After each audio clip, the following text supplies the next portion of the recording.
All right, so hopefully that's streaming now. So yeah, another fun day of quiz. Never fun. Nothing about this semester has been particularly fun. So I appreciate your persistence in the face of uh, miserable experience. So that said, let's start with the screen share and try and get as much as we can done. Try and put that quiz behind you and focus on what's next, knowing that the final exam is really the big thing that's going to matter the most to your grade and not the individual quizzes. There's going to be some bad ones. Okay, so last time we kind of talked about this BIOS of art law with straight line segments, and I believe we looked at question 29.1, but I'm not sure if we got completely all the way through it. If not, this wouldn't hurt to maybe start over with this problem. So I'm maybe going to start with 29.1 and just kind of work this through on the board to kind of get you back into the mode of thinking about the BIOS of art law. And yeah, and anybody that doesn't have a group already, if you want to stick around at the end of class, we'll try and dial that in. I have printouts of all the things and we can just do that very quickly. The exact topic doesn't matter. So if you don't have a group presentation topic yet, at the end of class, let's try and handle that. And maybe I'll even try to let you out 10 minutes early so that we can get to that before some of you have to run off to class. And I'm sure when I make 8 versions of 4 different questions, there's 32 questions on that quiz. If there were typos that you think are there, I will go through it and I'll show you, or I'll explain all the quiz questions later. But again, I'll try and handle that after class or in that last bit of time. So I don't mind answering them, just not right away. All right. So let's say you have a wire here. Whoops. And looks like we're going to go this way. So theta is next to the point P, which is below the wire, and current is flowing to the right. Okay, so let me start here. So let's say we have a wire and it's running this way, and some current is in that wire. So there's the current. And here's a point P. Okay. Now, let's say I want to figure out the magnetic field created by this current source at that point P. So again, I'm trying to understand how this current is the source of a magnetic field. Charges are the source of an electric field. Currents are the source of a magnetic field. The first step that I need to do, and if you're reading along and following along, this would be at the top of page 152 if you need it. But the first thing you have to do is find the perpendicular bisector. So you're not trying to split this wire in half. What you're trying to do is draw a line from the point that splits it perpendicularly. So the idea is this would be the perpendicular bisector because it forms 2 right angles. So you first look for this point, basically find the shortest distance from that point to the line, and that will form right angles. So that will give you the perpendicular bisector. So now I've got my perpendicular bisector, and I believe in this particular one, what was that distance called? A. So it was labeled in here that this distance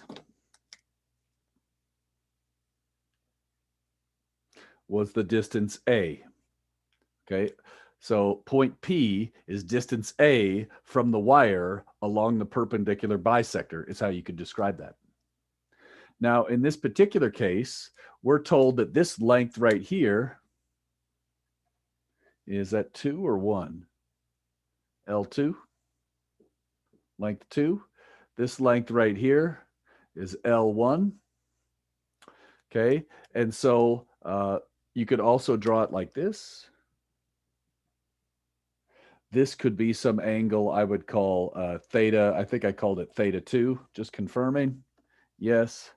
And this might be a slightly different angle, theta 1. In the general formula, give me a second, I know that the B field is equal to mu naught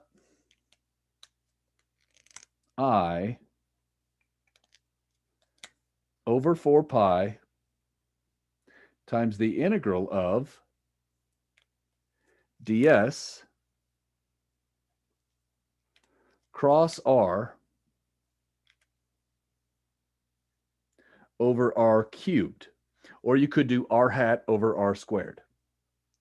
And we see that when you're doing straight line segments, this is going to be pretty complicated.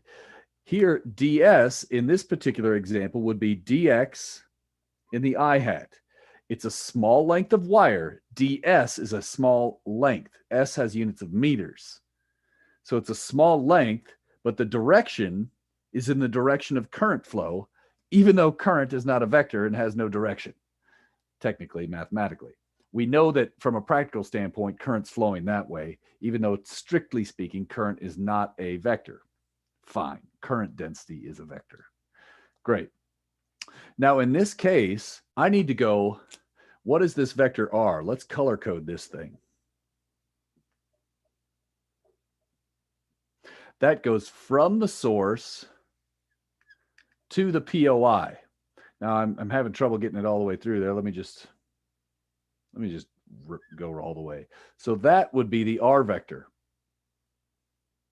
from the source to the POI.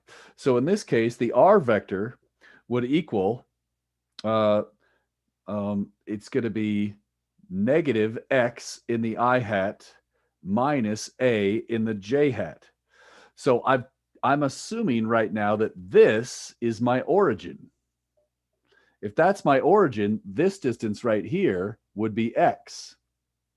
But notice from the source to the POI, I go negative X, negative A, negative X I hat, negative AJ hat. So there's that. And notice from there, we could say, well, the magnitude of that, R, is just going to be X squared plus A squared to the 1/2. At this point, you could plug in and your limits would go from negative L1 to positive L2. Now think, if this is the origin, this would be a negative value for X. It would be negative, and the distance is L1, so it would be negative L1. This would be a positive. And at this point, the rest is easy. It's literally, look on the table on the back and use the integral table. Now, I happen to know from experience, sometimes there's one version of this integral that's a little bit easier to see. And so I'll just bring this up here again for a second. It's this integral right here. All right. So I don't know if you could tell, there's going to be, in this case, when we look at this, there's a cross product here. There's an I hat term. The I hat cross with this gives you nothing, right? Because you're going to have an I hat crossed with this I hat term. This term will drop out. So you're going to end up with something that looks like A over this thing to the 3/2 right there. So in practice, we're almost never going to use any of this. We're going to use this shortcut. This works out to the following. All right, down here, what we see is it ends up being, actually, let me do it like this. I'm going to get the magnitude of it. Okay, so it would be mu naught I over 4 pi times sine of theta evaluated at theta final and theta initial. And I think I forgot something. There's an A right there. And let me just make sure I have that right. Oh, I've got it on the screen share here. Let's just share it. What I'm looking at is this. This is the shortcut, and I want to show you how to use that shortcut. We didn't use the shortcut last time, so that's what we're going to try and focus on right now. Okay, so the idea here is this is a very convenient thing to do. If we could just figure out what theta initial and theta final are, we're good to go. But I want to point something out before we get too far ahead. The trickiest part of this is knowing whether, oh, wait a minute, that's backwards, isn't it? Isn't final usually the upper limit? I'm sorry about that. Okay. So in this case, you have to watch out when you plug in angles. When you plug in angles, we have to be aware that angles less than 0 will give a negative contribution. Angles greater than 0 will actually provide a positive contribution. Now, what do I mean by this? If this is where the origin, I want you to think of this as 0 degrees. And now it truly doesn't matter if you choose left or right to be positive, but generally speaking, we just say in the direction of current flowing, these would be positive angles. That means these would be negative angles. Okay. And so the angles that you would choose for this particular formula would be these two angles here. And so to plug these in, I would put in a positive number for theta 2 and a negative number for theta 1, because theta 1 is actually to the left of the origin in this case. And I said to the left was a negative angle. So let's say this was 60 degrees and this was 30 degrees. I would plug in theta final equals positive 60, theta initial equals negative 30. If that angle was 30 and it's, okay. So now that said, you may be saying, well, dude, you didn't even give us any angles for this particular one. Yes, I know what you mean. However, we could also plug in what sine of theta is. Well, if I look at this, sine of theta 2, isn't that opposite over hypotenuse? Well, I know that this side is going to be L2 squared plus A squared square root. And so if I needed to plug in sine of theta 2, it would be L2 over that. Got it. And if I needed to plug in theta 1, it would be what? What would sine of theta 1 be in this particular problem? What's this side going to be? Same amount. L1 squared plus A squared. So then let's do this here. I'll show you what I mean. If I plug this in, running out of room, let me do it like this. In practice, we're going to skip to this step all the time, so I'm going to skip to it right now. We would say that B is mu naught I over 4 pi A, where A is the perpendicular bisector distance, times sine of theta final minus sine of theta initial. And so I'll do one of these, mu naught I over 4 pi A times sine of theta final. Well, that's opposite over adjacent. That would be L2 over the square root of L2 squared plus A squared. Minus, what do I plug in for sine theta initial in this case?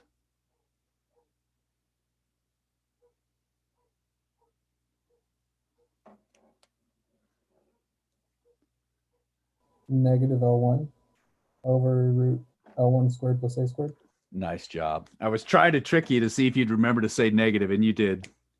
Was that Tom? Yeah. Nice job, Tom. So notice what happens. This would be that. And notice you get a negative and a negative, which is actually a reasonable thing. Think about it. This part of the wire is producing some magnetic field, and so is this part, and they both produce contributions that go this way. Remember, to figure out the direction of the B field near a straight wire, put your thumb of your right hand in the direction of current and see it twist. So we see that this part of the wire and that part of the wire should contribute together. The negative sign from calculus is then canceling the negative sign from the negative angle, and we see that, the two segments contribute together, and that actually makes sense. All right, so that's why I spent all this time worrying about this negative angle. So far, so good? Or any questions?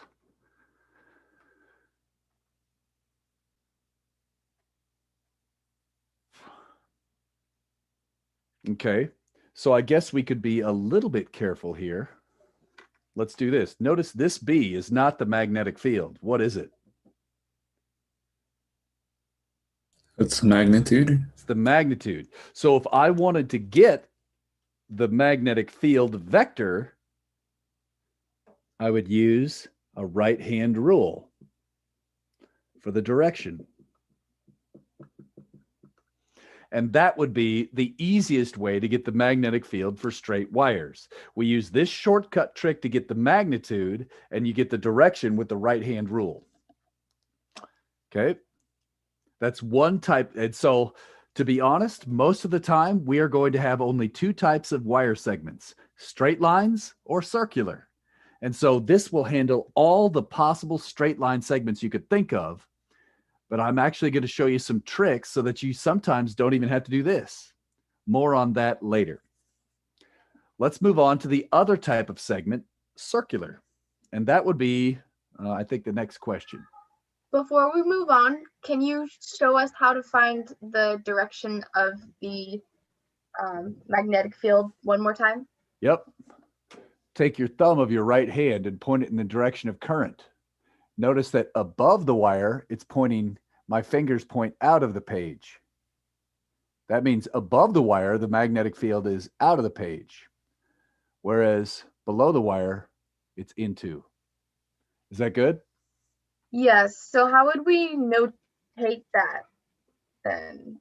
Oh, How would well, we in this write that? case, I'm assuming, but I don't know. I guess most of the time, unless otherwise specified, if we say this is X, Y, and Z, you could say it would be what? Down here, the field is I hat, J hat, K hat. Oh, you're referencing the point. Yeah. So remember, this is the B field at this particular point. And then at every single point in space, the direction could be different. But what you do know is that for every single point that is this far from that end and that far from this end of the wire and is this far away, they all have the same magnitude. But so this one is pointing out of the page. And so you could imagine the B field is kind of going like this. If I could go up a little bit. At this point, it's out of the page. If I went an equal distance above, it would be into the page. If I went an equal distance out here, it would be up. And then if I went behind the whiteboard, it would be down. So the idea is this gives you the size of it, and then, whoops, that gives you the direction. Wait, so it's into the page? Into the page, yes. Okay. I misread the current direction there.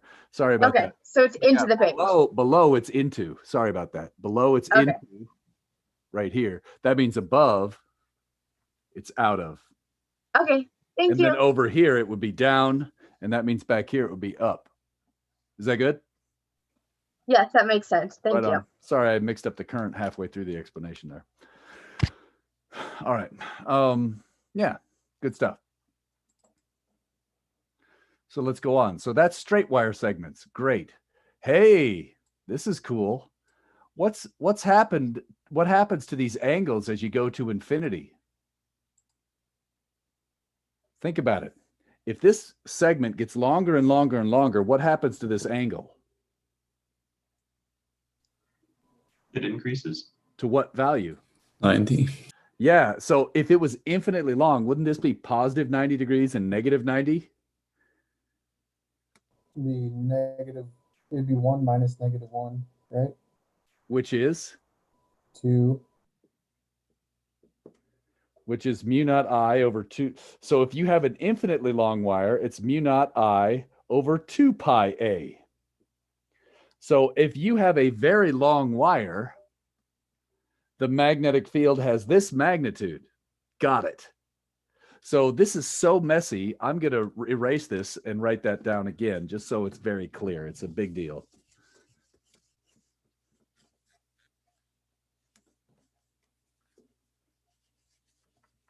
So let's say you have an infinitely long wire. So this goes to infinity, and this goes to negative infinity. And you're sitting here some distance away, A. I know that the magnitude is mu naught I over 2 pi A. Okay. What if we only had half of an infinite wire?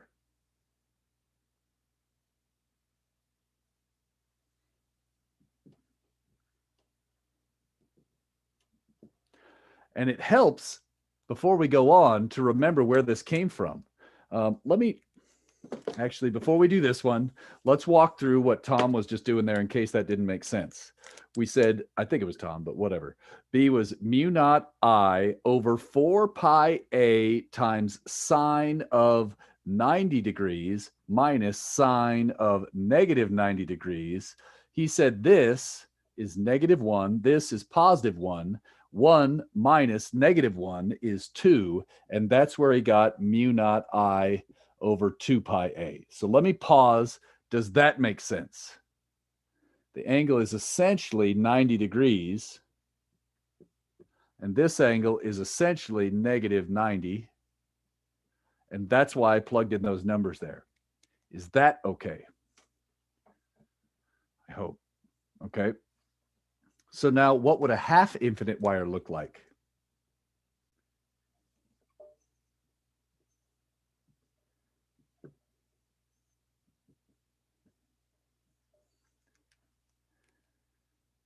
What would that look like? What would the angles be?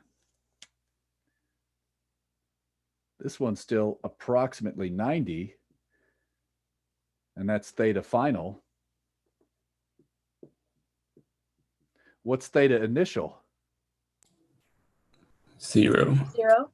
Yep. What's sine of 0? 0. So what's B field for half an infinite wire?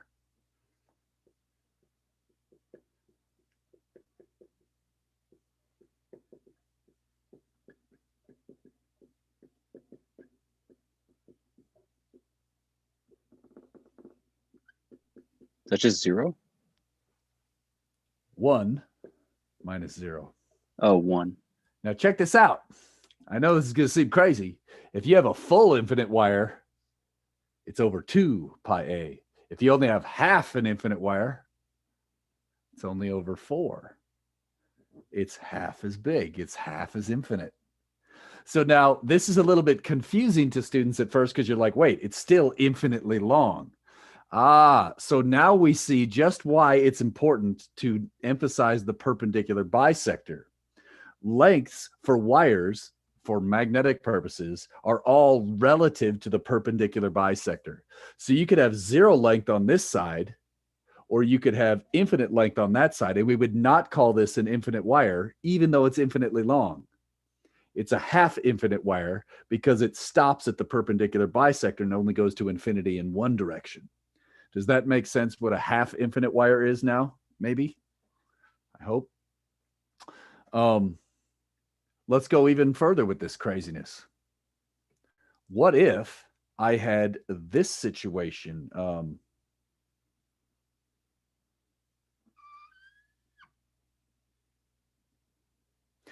Now look at this. This one confuses people. Let's say, actually, let's do it like this.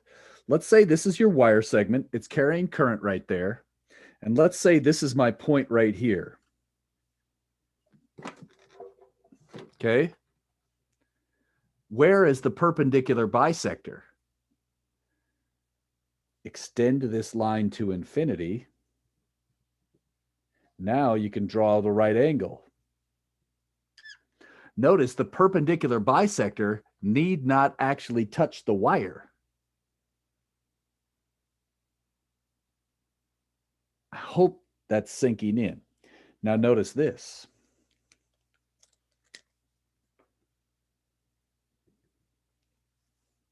This would be theta initial.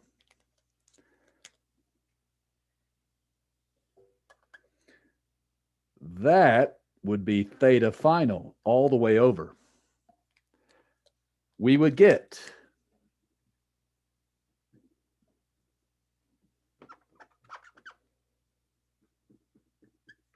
where this distance is A. Give me a second.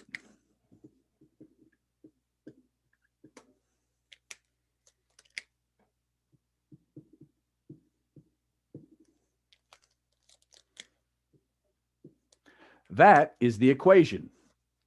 It's mu naught I over 4 pi a. And then I'd have to put in the green angle for theta initial and the blue angle all the way over from the perpendicular bisector to the blue line for theta final. In this particular case, I want to ask you something. Let's assume theta final is basically 90 degrees. So this is going to be 90 degrees. This is not a half infinite wire because it doesn't start at the perpendicular bisector. Based off your experience, should this particular wire segment produce a larger or smaller magnetic field compared to the half infinite wire above it? So here's the half infinite. You get mu naught I over 4 pi a. Should this produce more or less field than a half infinite? I would think less. Less. Does this seem to make sense when you plug in the numbers? This is the number 1. Then I'm subtracting a little bit. Theta initial would be what? Positive or negative in this particular case? Positive in this case. It's a positive angle. So notice sometimes you can actually have positive angles for both theta initial and theta final. So we see in this case, you'd be subtracting a small positive number, which makes this a little bit less than mu naught I over 4 pi a, which means it's a little bit smaller than the half infinite wire.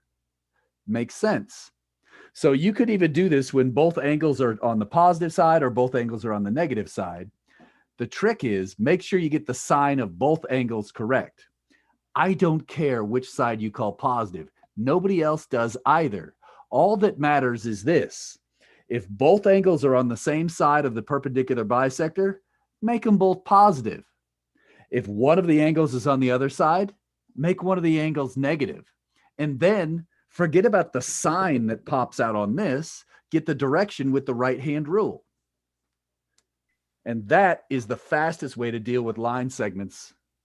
All right. What do you think? So in this example, how you have the dotted, the dotted line that goes to A, above P. So that section, we would have to, so wouldn't we have to, in order to calculate our theta initial / like our theta final, You need to wouldn't we know have to this know that? length and that length. Yeah. Yeah, we'd have to know that dotted length though. correct? Exactly. Yeah, Exactly. okay. Just And checking. then remember, you could also, if you knew the lengths, you could use the lengths to figure out angles, or instead of figuring out angles, you could also just figure out sine of the angle like we did in statics in chapter 12. Gotcha. Good? Thank you. Yep. Yeah, Thank you. yeah. So, all right, good stuff. So I have a question. go for it. I haven't thought this through too much. Would the B field always be somewhere between mu naught I over 2 pi a and between mu And naught I zero. over 4 pi a? No, it would always, think about this. If your segment was really, really, really, really, really short, wouldn't the B field be really, really close to 0? Okay, yeah. So it's going to range between 0 and that. Okay, I got you. And so a lot of times my exam questions will say, well, I know the constant's going to be mu naught I over A. What's the numerical factor? So then you would basically solve for this, and then you'd have to divide through all the numbers, because you might get like a square root of 2, or you could imagine like a square root of 3 over 2 minus root 2 over 2, or all, and then you basically can punch in all those numbers into your decimal, factor out mu naught I over A. So basically, a lot of times what I'm saying is you'll have constant, constant, constant, and this will be a number, number, number, and you can get the number factor, and it should be between 0 and 1 over 2 pi, whatever that decimal turns out to be. I get it. Thank Probably you. about 0.16 or something, right? Yeah, good. Okay. So, all right, good stuff. Let me see where we're at there. Okay, so we've kind of talked about this, and I think I'm going to skip forward just a little bit because I actually wrote these notes somewhere for you already. Where is that? I thought I did this somewhere. Oh my gosh. All right, sorry, I don't know where it is. I thought it was in there somewhere. I might as well. Okay, I'll look it up later, and I'll tell you where it is later. Should just use oh gosh, I'm so slow at this crap. Give me a second. Sorry. That's what I get for, I should use the paper copy. All right, let's go on to circular coils. And before I do that, I will look in the book because I can flip through pages in a real book faster than that. So let me see if I can find that thing I was going to tell you about.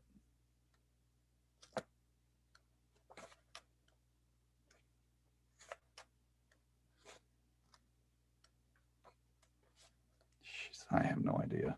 All right, I can't find it right now. Whatever. Okay. We discussed it all on the board a minute ago. You could always watch the live stream later if you wanted to see that trick about the two angles. I thought I had that written up somewhere. It's probably hidden in a problem. Okay, so let's look at 29.2 for circular coils. So again, if you look ahead in the problems, all the questions are going to be some combination of circular wires and straight wires. And that's pretty general, right? You could make a lot of stuff out of circular portions and straight wires. So it's good to understand both of these. So you've got the question 29.2. I'm going to start drawing it up here and going through it on the whiteboard. Okay. So if you want to follow along with the solutions, that's cool. And the main goal here is to understand how it works, and then we're going to apply the result of this equation generally. So it's the process is somewhat important, but it's more important to understand how we use the answer. So that said, let's fly through it. So we have a ring like this, and actually I should scoot this over. I should label the problem 29.2. So we have a ring here like this. And then we have an axis going up like this, going out like that. And so I think I called this X, Y, and Z.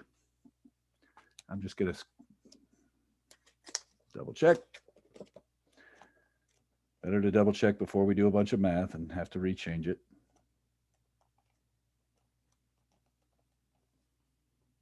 Oh, looks like I did it a little differently. Sorry about that. So it looks like I said this was X and this into the page was Y. How could we check if this is right-handed? X goes to Y, goes to there. And so the slanted view is notoriously difficult to draw, as you saw in the quiz a minute ago. So let's do a pure side view.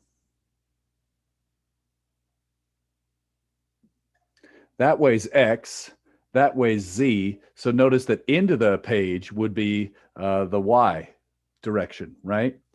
X goes to Y, goes to Z. And so I'm not going to draw the Y direction. I'm just going to draw it like this. And so now we have our loop of wire. And instead of going around in a circle like this, we could visualize it like this. Okay. And so if I could, we'll use this. This will work. Right. The idea is you're trying to look right at this. And so the idea is the top of that is a circle, but we're just looking at the edge of it right there. So we've got the edge of this loop, but it is going out of the page then into. So again, it's going. Okay.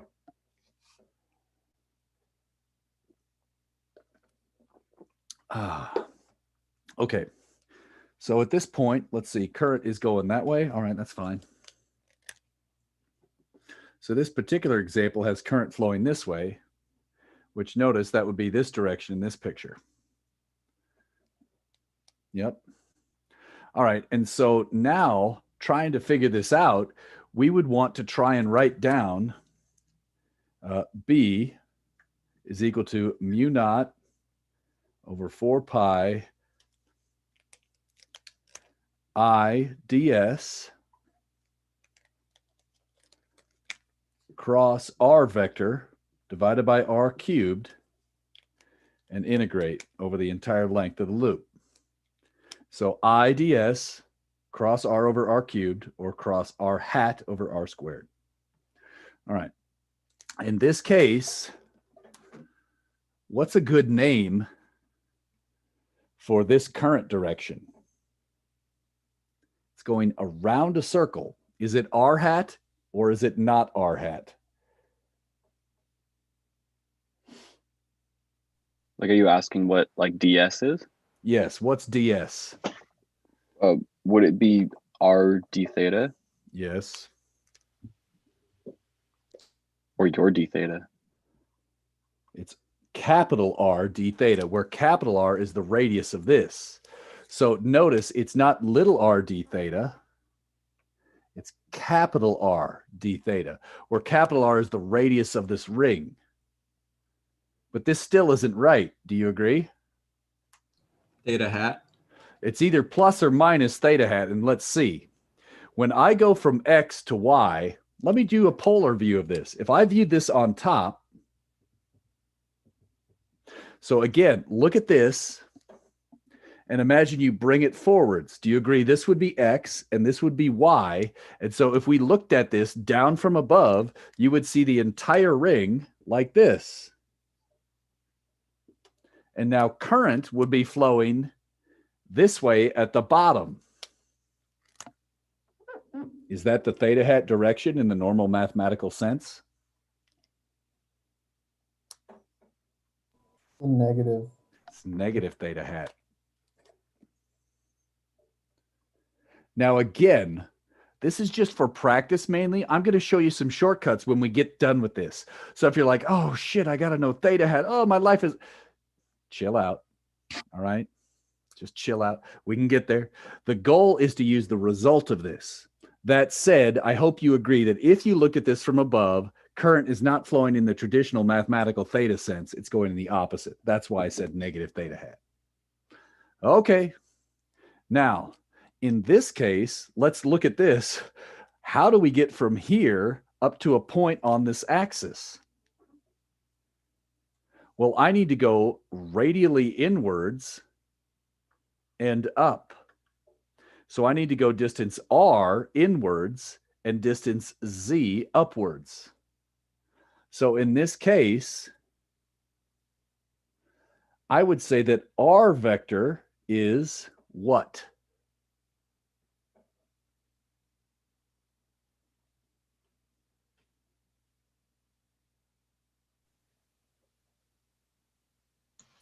R in the R hat, negative R hat. Negative R in the R hat. Excellent. And I'm using capital R for those because that's based off this distance, right? For the ring. Okay, keep going. And positive Z in the Z hat. Good. And I'll call that K hat, but yeah, Z hat, same thing. Okay. Now in this case, we can also use the polar wheel of pain. You might recall that R hat goes to theta hat, goes to K hat. If you don't believe me, let's double check. Again, this is not the big deal here, but I just want to point out, if this is X, that would be theta hat going into the page on this side and out of the page on that side. So notice if I go R goes to theta, I get K. Whoops. R goes to theta hat, gives me K. I know you didn't think so, but we're going to be using right-hand rules until you're sick of them. And then we'll probably be using them a lot more than that. So, because you're probably already sick of them. We're going to use it nonstop for the next while. A lot. Okay, so, okay, that's all I'm going to say about that. Now, this is what's kind of cool. In this case, I just want to point out, what do we get when we plug this thing in here? Oh, man. Ugh, what a mess. I guess we're going to have to plug this into there and then think about it. So let me do that.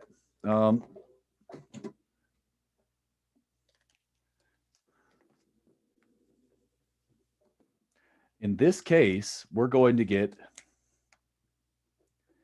B equals mu naught I over 4 pi times the integral of R d theta in the negative theta hat crossed with, in this case, what's it going to be? Negative R in the R hat plus Z in the K hat. And then all of that divided by the magnitude would be r squared plus z squared to the 1/2. But then don't forget you have to cube the magnitude because it's r vector over r cubed. So that would make this to the 3/2.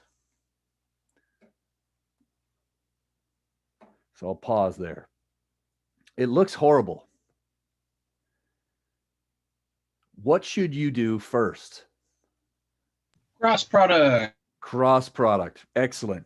All right. And so this one is not as bad as it looks. I know that r goes to theta goes to k. So theta goes to r goes to negative k, but there's a negative sign. So there's going to be a k hat term here. Right? In addition, this one, theta cross k, is going to give me an r hat term. Now, I'm going to cheat a little bit, and I will tell you that the k hat term will, the theta hat cross k hat term actually drops out. And I could show you that a little bit later, but that will work out. And so look at this. So you're just going to have to trust me a bit here. I'll try and go down on the page a little bit. In the interest of time, I'm going to focus on the part that we care about, which is the result. And I can show you, or you can read the solutions to discover why this other thing drops out. But look what we get here. We got an r squared. And then, oh, wait, there's a negative and a negative. Is this a negative k hat? Oh, crap. Well, let's check. So theta cross r goes to theta goes to k. These two negative signs cancel. So we're going to get a negative k hat. Sorry about that. I didn't notice this one was also negative. Negative, negative cancels. Theta goes to r, goes to negative k hat. All right.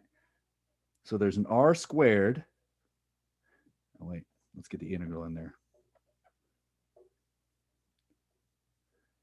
R squared d theta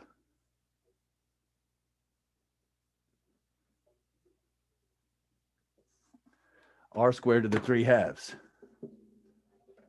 Let's lower that down a little. Okay.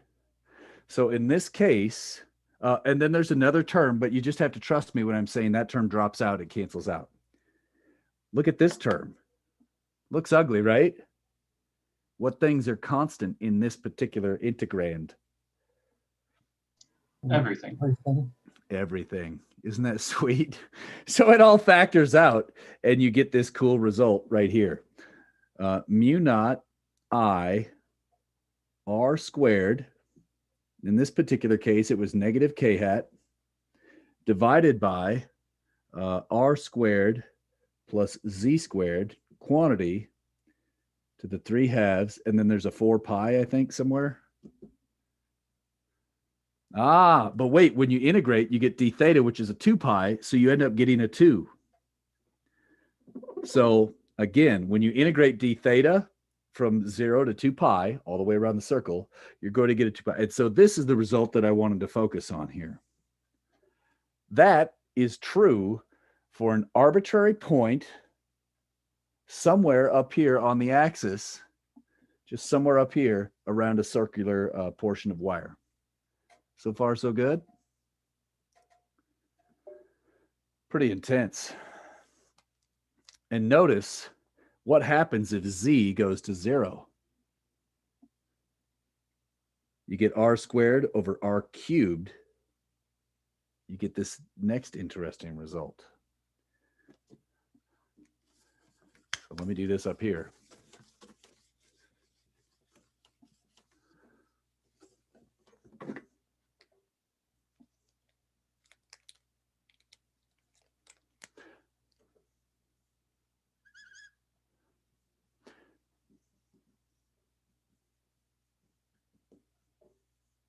This is what we are probably going to spend more time with right here.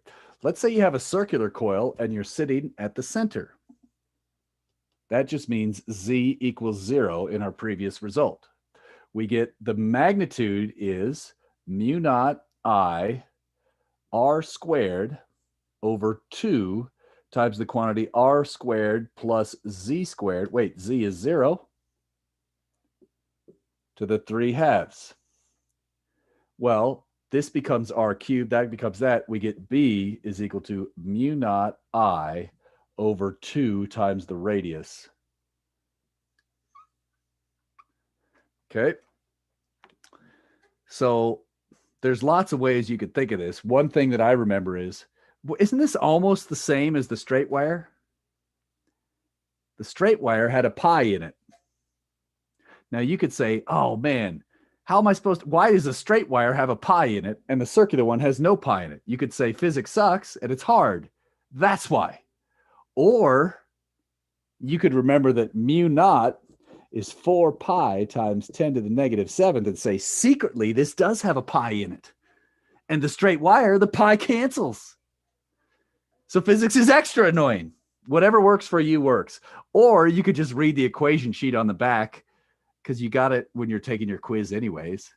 But whatever works, just know that this is at the center of a circle. Yeah, I don't know if that makes any sense to you at all.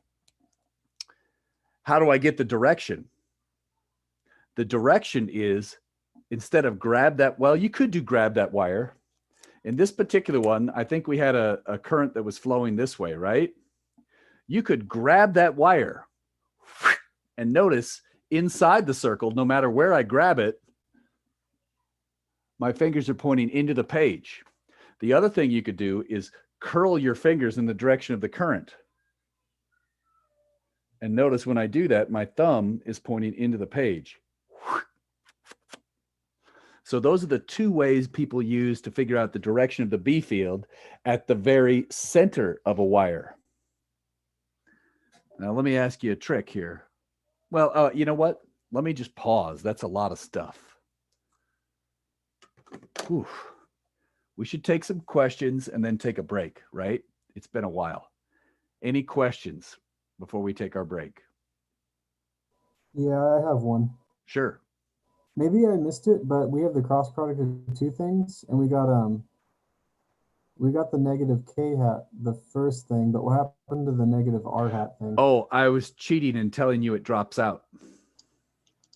So it turns out it does drop out. And if actually we could go back and do that right now. So let's see what happens with this other term, right? So I think you'll see it if I just do one more step. So I was telling you that this term, once you do the cross product, drops out. Well, what do you get there? Let's just look at that other term. You get a mu naught I over 4 pi times RZ. And then there's going to be, this stuff is all constant, so that's going to come out.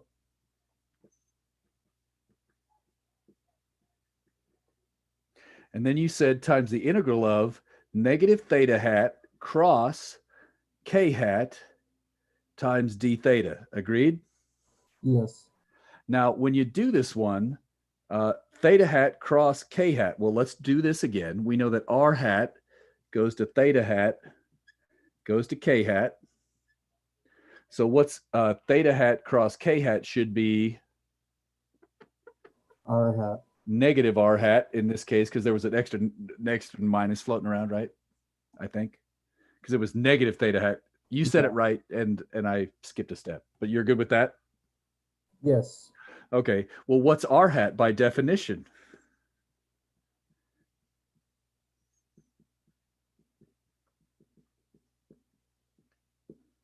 Sine theta and cosine theta. What's the area of cosine if you integrate over a whole circle? 0. Right? You see it now?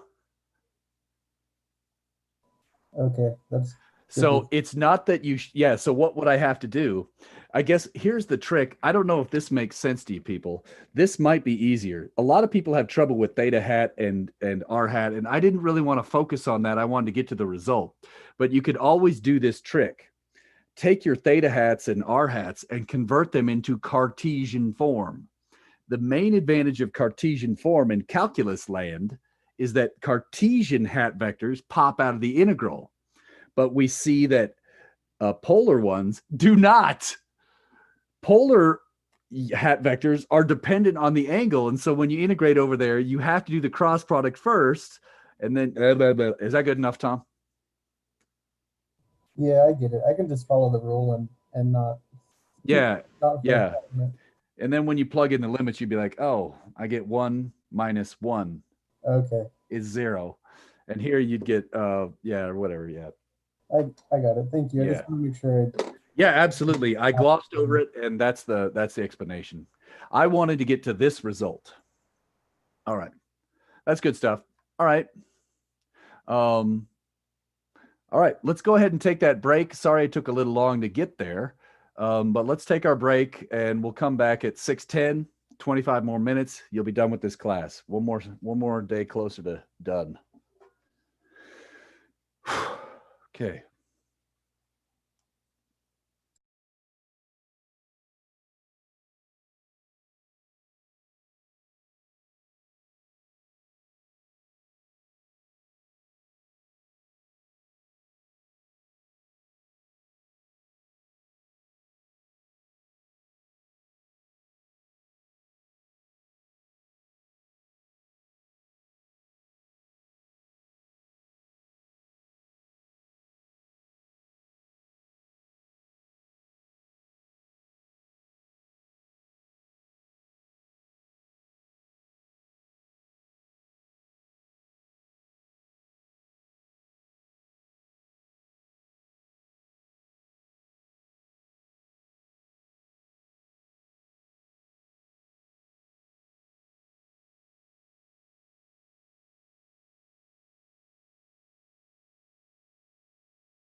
All right, almost ready to go here.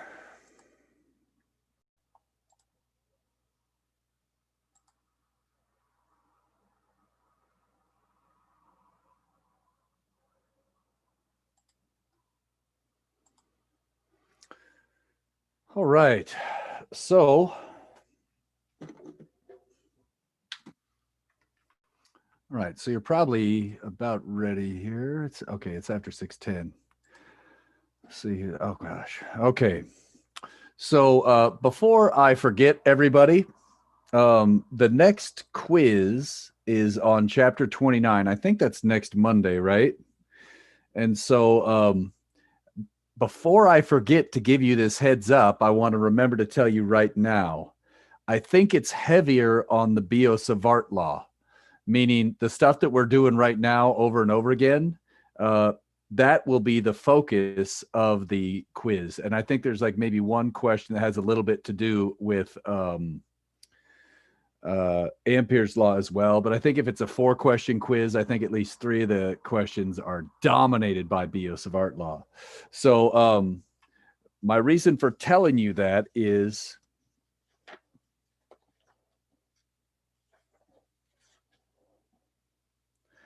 basically questions up to 20.20. Those are the ones that have a lot of Biot-Savart law. So I'm going to do some more practice on those right now. And there's a couple different styles of using the results that we have just found. So without further ado, let's focus on some ways that I can do Biot-Savart law. So number one, a classic way that I like to quiz question is do a straight wire segment. And it's just going to be some arbitrary length, and it could be half infinite, it could be infinite, or it could be something else where you have to think about the signs of those angles. And so I love to do a question like that, and we addressed that earlier. Now, we also know some common things. There's B for an infinitely long, there's B for a half infinitely long, and there's B for a circle at center. These are the two, these are the big ones that we've been talking about today. Now, there's obviously, these are the magnetic field magnitudes. Then you also need to know the right-hand rules. So let's summarize these. We know this is mu naught I over 2 pi A, where A is the distance from the infinitely long wire along the perpendicular bisector. Right? There's the half infinitely wire,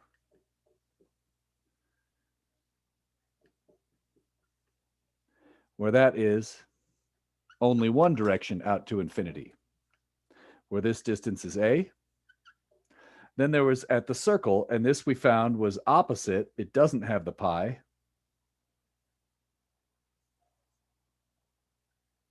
Okay. And so in all of these cases, you also need to understand the right-hand rule. Grab that wire works every time. You grab that wire and align your thumb in the direction of the current. Okay. So these are very useful for building other shapes. So we can use these results to build other shapes.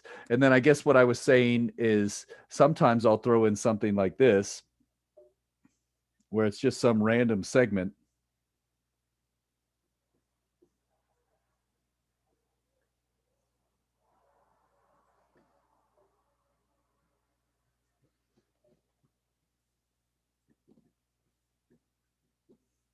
Where you kind of, you know that this angle is 0 degrees, and this is a negative theta, and this is a positive theta.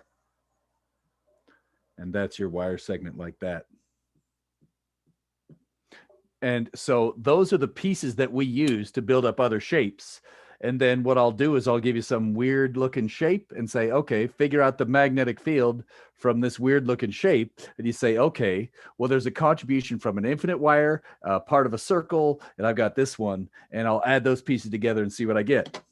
Let me give you an example, unless there's questions about this particular list. We're going to use these pieces to build others. Okay, so now, let's see here. All right, and so in this case,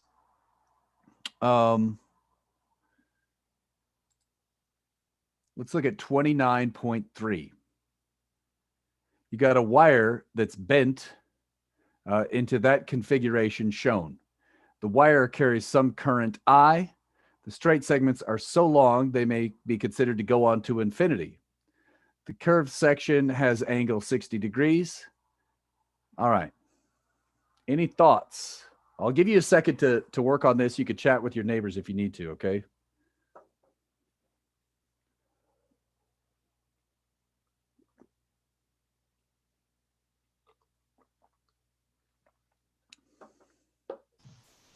I think you have to break it up into 3 parts. Okay. Right? Yep. So the logical 3 parts kind of stick out. Hopefully you thought like this red segment over here, maybe, and maybe this blue segment right here. And then we could call the middle one the green segment here. I know that those colors don't sometimes work out. Is that what you were thinking in terms of splitting it up? Yeah. And I know I have an idea on how to get the first 2, but the Okay. blue one is confusing me. Okay.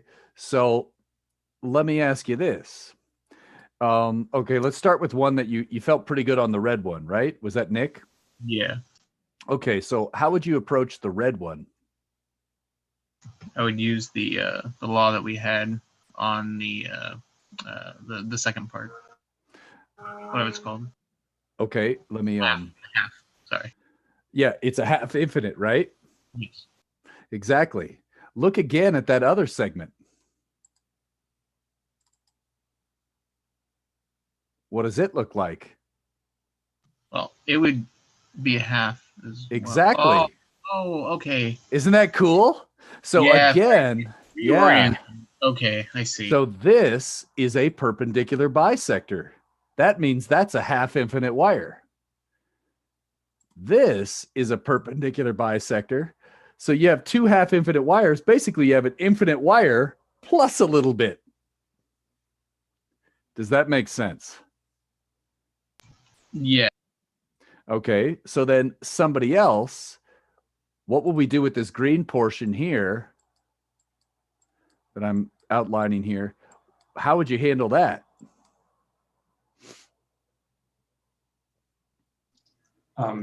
Use a portion of a full circle's magnitude. How much? 60 degrees out of 360 degrees, so 1/6. 1/6 of a circular plus an infinite, right? Done. That's it. So the idea is, now that you've paid your dues seeing these stupid derivations, now you could be like, wait a minute. All I have to do is just take one of these plus 1/6 of that and add it up. Done. Okay. So so far, is that good? I like. Yeah. Okay. So how do we get the direction though? We ask Trey. Good idea. Yeah, that's Trey. I agree with that. All right, I back that Trey. up. Yep. How do you Right. get it, Trey? Right hand rule, following current. Exactly. Grab that wire. That's right. I said it. Grab that wire. Don't be afraid. It's only going to electrocute you. So grab the wire with your right hand, align your thumb. And so I'm going to let you pretend you're doing that on your own screen there. So if you grab that, I'm grabbing it myself. So I think on this side, the B field would be out of, and on this side, it would be an X, right? And do you agree that would also be true for this? At the center of this circle, curl your fingers in the direction. That would give me a dot. And then up here, I grab that wire. This part would be a dot. Whoops, that was messy. And up here would be an X. So we see that at the point P, all 3 segments contribute out of the page. So clearly this particular one is out of the page, which we would probably assume is K hat unless otherwise specified. So far, so good?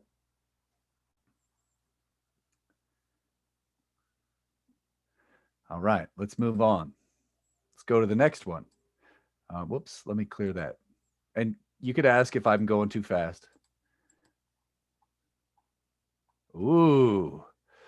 Okay, this is a different style. And now, again, we're going to use the results. You have 3 very long wires running into and out of the page.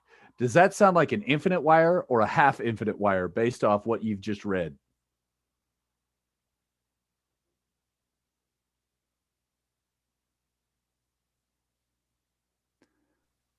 That'd be half infinite, right? Like if there's Nope. only one, there's If only it- one point that's going into. But it goes into and out of. So I would call this infinite. So if I If you could, add all 3, wait, because are the 3 wires at different points?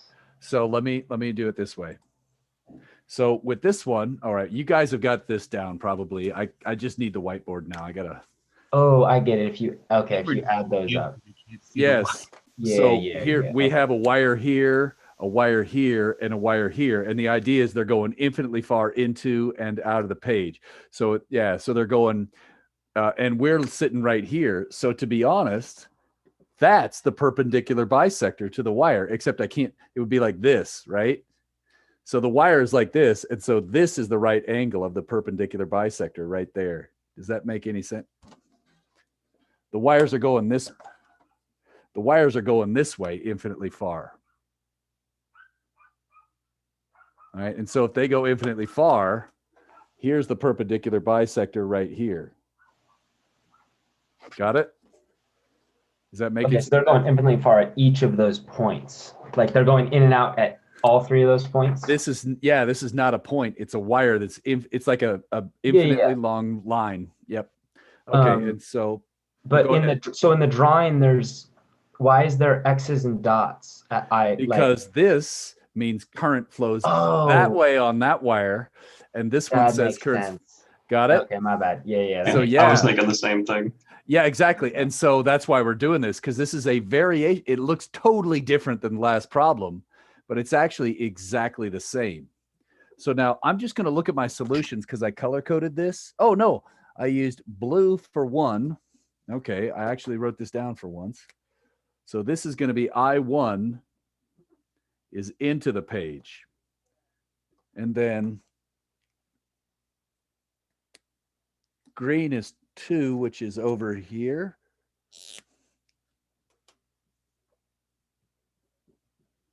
And so what's this last one? Red? We'll go with the lovely pink, since everything looks the same on Zoom anyways. Geez, whatever.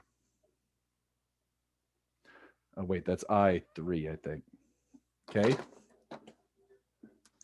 So this is my intent. That's supposed to be, well, yeah, this is it.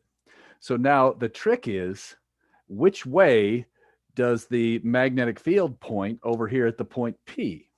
So let me do this way. And I'm going to give you a hint as to how to get this rolling. I'm actually going to start with number 2, just because that's the easiest for me to draw first. This is the perpendicular bisector. And notice this is going from the source to down here. What direction is the B field? Directly to the right, according to point P. So I'm going to grab that wire. When I do this, up above it would be to the left. Over here it would be down, and then he's right. I would call that B1. This is the magnetic field contribution at the point P from the current in wire. Oh, shit. Let's call it B2. Sorry, my bad. That's the second wire. But okay, does that make sense? Check this out. This is the R vector, and it forms a right angle. This is always true. So if I could, let me, I like to think about it like this. I line up my fingers with my right hand, yet another right hand rule. I go from I2 down to here, and then look at my fingertips. My thumb is pointing in the direction of current I2, and the fingertips at the very end show me which way B2 points. So I go from there and curl my fingers, and that's the way B points. Is that making any sense? Grab that wire, thumbs pointing out. That's the direction. Let's do the same thing right now. See if you could do I1 and I3, and I'll draw it in just a second. So just kind of sketch this out on a piece of paper and think, okay, where are the different contributions pointing? Don't worry about the size of the arrows. Just draw all the arrows the same size.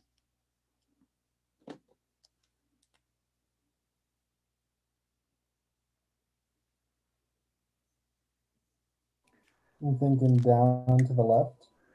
Okay. For I'm just going I1. to, yeah, let me just label this really quick so I got it. So I'm going to call this one R1. And remember, it's from the source to the POI. And then you said it's going which way? Down and Down something? like third quadrant. I think so. That way. Yeah. And remember, it always forms a right angle with the R vector.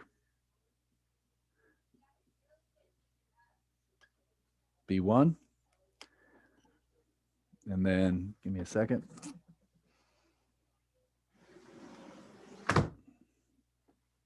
I3.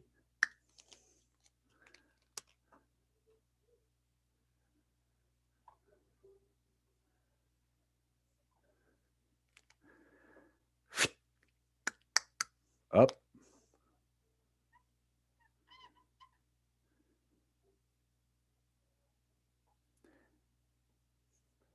How would you get the total vector field?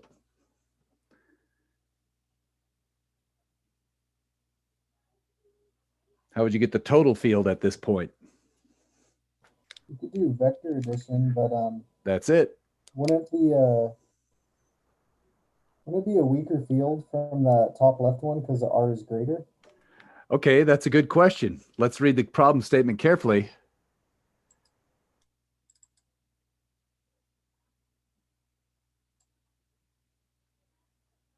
What do you think now? Never mind. And Okay. so now I was deliberately going to be like, okay, so you were absolutely right that we should think about this. So now you see the kinds of ways I can mess with you on this kind of test question. You know, I like this kind of question because I like to see if students remember that you add vectors, not vector magnitudes, right? How many times have I wanted to strangle a student when they add up vector magnitudes instead of the freaking components? And it makes you want to just, and you're like, you know what? Just get the vector addition right. We taught you physics 110 for a reason. So now then you get all that right. And then, of course, the teacher's like, oh, but didn't you see the sixth line had a little comment that said, make this current twice as big. There's the ways I'm going to mix that up on you. I could change up this pattern. I could make these things be different distances away, and the currents could be different sizes. And so in order to add these up, you got to double check. Wait, are these arrows the same? Are they different? How do I get B3, for example? Well, B3, I know the direction, so now all I need is the magnitude. B3 would be, it's an infinitely long straight wire. Mu naught I3 over what?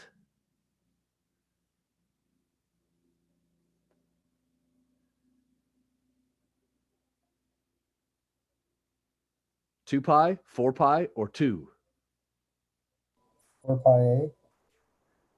2 pi, because it's an infinite long straight wire into and out of. Remember, it's going infinitely. I mixed them up, yeah. Yep. Okay, so 2 pi. Now, what's A in this problem? Oh, shit. That's just the side of the square, right?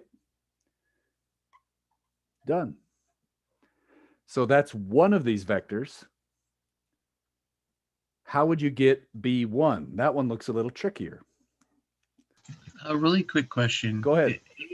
Is A the distance between the point and the wire? Yes. A is Okay. the distance along the perpendicular bisector, which happens to be this distance. Okay, thank Good. So, and in this particular problem, the side and length of the square happens to be A. So that was why this happened to be A. Is that good on that? Yeah. All right. Okay. So what about, what's R1 going to be? What's B1? square root of 2A. Yes. So, same thing, but yeah, square root. So 2 pi times root 2A on the bottom. and then mu naught I1. And this is what I think Corey was talking about. This marker's killing me. So what, no, was that Corey or was that somebody? I don't remember. Maybe it was Tom. We said that this is 2I, and these ones up here, this one was just I. And that's why, even though it's farther away, it's 40% farther, but it's double the current. So it's actually a slightly larger arrow, which is why I drew this one a little bigger than these two, or tried to anyways. Is that good on that, I think, to finish that one off? You clearly need to figure out B2, and then you add these all up. What do you think the net field is? Take a guess.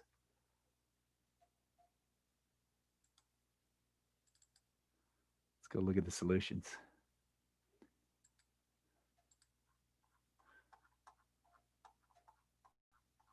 Oh my gosh, come on now.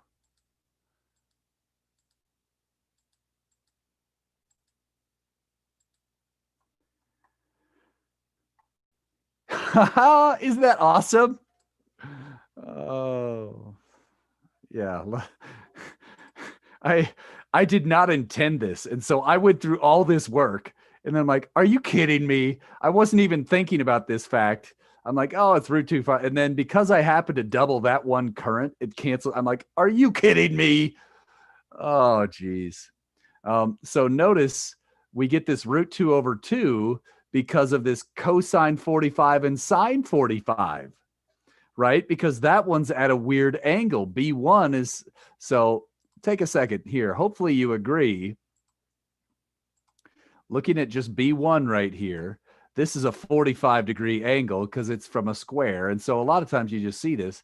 So that's why it was cosine 45 in the negative I hat, sine 45 in the negative j hat, which gave me this extra root 2, which canceled. And then I'm like, oh my gosh, really?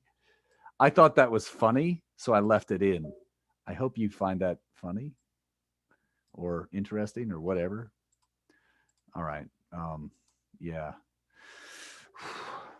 Let's do one more of these. We'll do magnetic flux next time and Ampere's law next time. I just want to show you how this can get nasty. All right. Really go ahead. quick. Yeah. It's already 6:33, and I know you were talking about ending early so people can get their groups Yes, up. you're right. You're right. So let me just mention some questions. Thank you about that. This one is really good. Yeah. I'll point this out. Sometimes the straight wire is inside the loop and sometimes it's outside. Here's another case. Here's another one. This one was particularly challenging. That'll whoop your butt. So we've done all these. This one, here's what it is. I wanted to mention this one. Look at this segment and this segment. This is important, everybody. This is on your quiz almost certainly. See how segments 2 and 4 go radially away? When they do that, there's no contribution. So in this particular case, B4 and B2 caused no contribution at P. Now, obviously, if P was located differently, there would be a contribution. But this particular one, that particular choice of point ends up having no contribution from these. So again, summarizing, segments that go radially towards or radially away have no contribution to the magnetic field. So this one is a very good problem to do twice. Okay, it'll force you to kind of deal with that. And there's a number of questions here. This is a straight up conceptual question. This one will get you as well. It's really easy mathematically, but this will force you to think about right-hand rules. Am I inside, outside? Grab that coil correctly, blah, blah, blah, blah, blah. So these problems would be really good to do in the near future, 29.8 and 29.9. So you're saying on 29.8 that if the radially, like since those are I get what you're saying with 2 and 4, but yeah, they don't. But they obviously have to. Are you saying that they cancel each other? Sorry, are you saying that they cancel each other, or that so even if there were two parts that were going radially outward? Okay, so I'll just draw you this.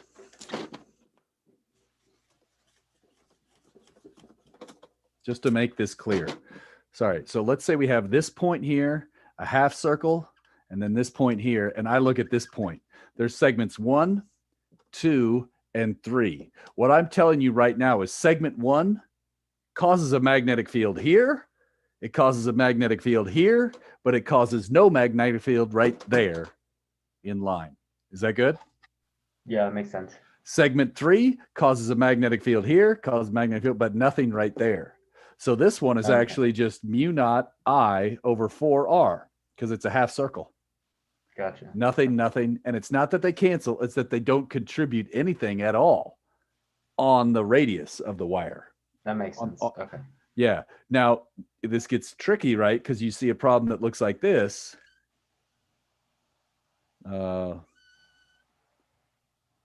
Look at this problem right here. Whoops. So in this case, segment 1 doesn't contribute. Segment 3 does, and segment 2 does as well. So you'd have 3/4 of a circle plus half infinite wire plus nothing. Is that good?